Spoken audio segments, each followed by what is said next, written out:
নমস্কার বন্ধুরা, তোমাদের কাছে আজ আমি একটা নতুন রেসিপি নিয়ে এলাম, ছানার কোপ্তা কারি। দেখো, 1 লিটার দুধকে ভিনিগার দিয়ে ছানা কাটিয়েছি। এবার সেই ছানাটার মধ্যে দেব গোলমরিচ, ছোটো চামচের 1 চামচে গোলমরিচ, এদিকে রোস্টেড জিরে গুঁড়ো। দেখো বন্ধুরা, ছানাটাকে বেশ ভালো করে মেখে নিয়েছি। এইবারে এরম গোল্লা গোল্লা পাকা দেবো, ছোটো ছোটো লেচির মতন করে।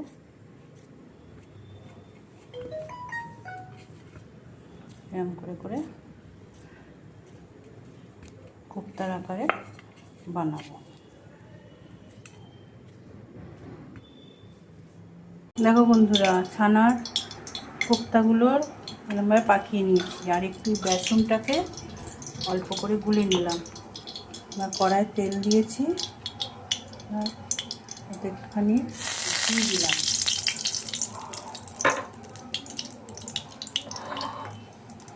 এবারে এটা এরমভাবে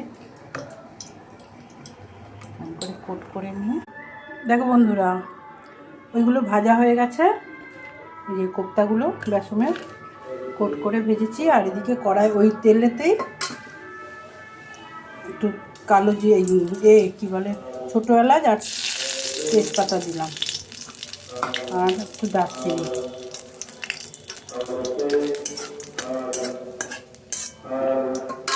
আর এই আদা আর কাঁচা, এবার আদাটাতে একটু একটা টমেটো কেটে দিয়ে দেবো।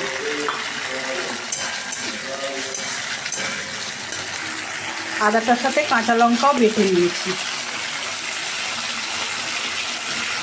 আর নুন দিয়ে দিলাম যাতে টমেটোটা ভালোভাবে মিশে যায়।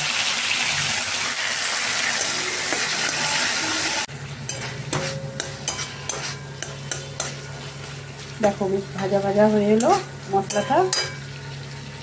এবারে একটু হলুদ দিলাম, আর একটু চিনি দিলাম। চিনি আর একটু কাশ্মীরি লঙ্কা দিয়েছি।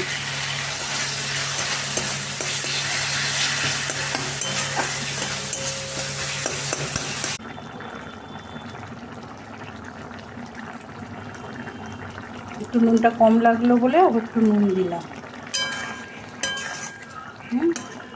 এবারে গরম মশলা দেবো আর ঘি দেবো। নিরামিষ তরকারিতে একটু ঘি গরম মশলা দিয়ে করলে না